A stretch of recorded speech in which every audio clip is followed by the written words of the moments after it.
भवन press घ्यावी आमची अशी इच्छा होती, पण ऑलरेडी प्रेस चालवल्यामुळे मला झक मारत आम्हाला तिकडे घ्यायला लागली. तशी ती बातमी फुटून ते माणूस आमचा हल्ला नाही. बरोबर.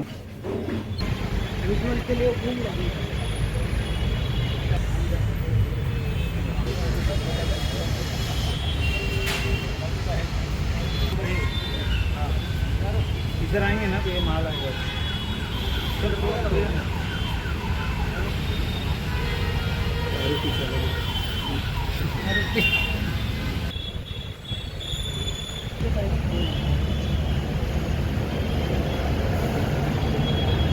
रुक रुक रुक रुक.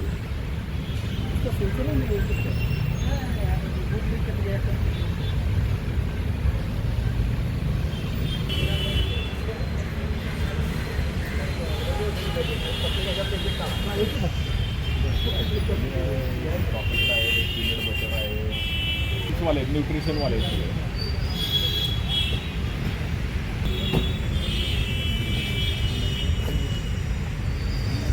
है बाबा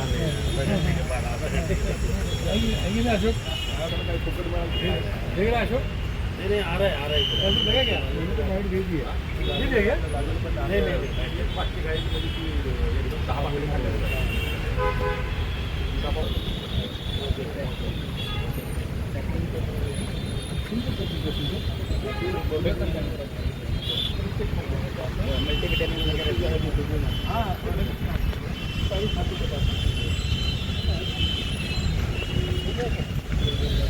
याच्यामध्ये कल्याण शाखा घटकाकडून वेलनेस प्रायव्हेट लिमिटेड कंपनी ही प्रामुख्याने विटॅमिनयुक्त खाद्यपदार्थांची निर्मिती करत असते.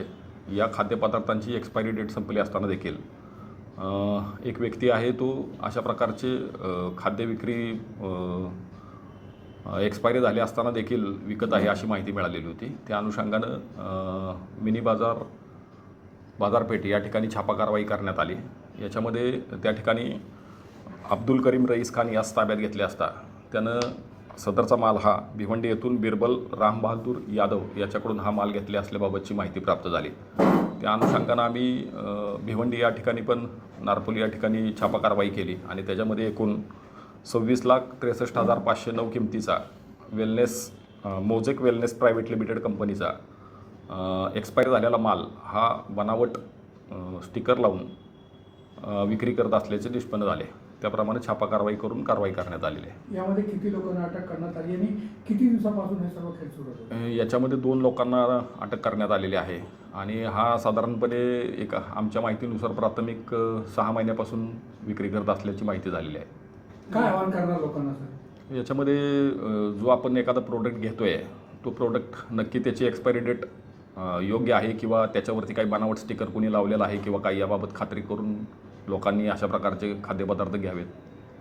आता जप्त केलेला मला साधारण किती आहे? 26 लाख रुपयाचा आहे.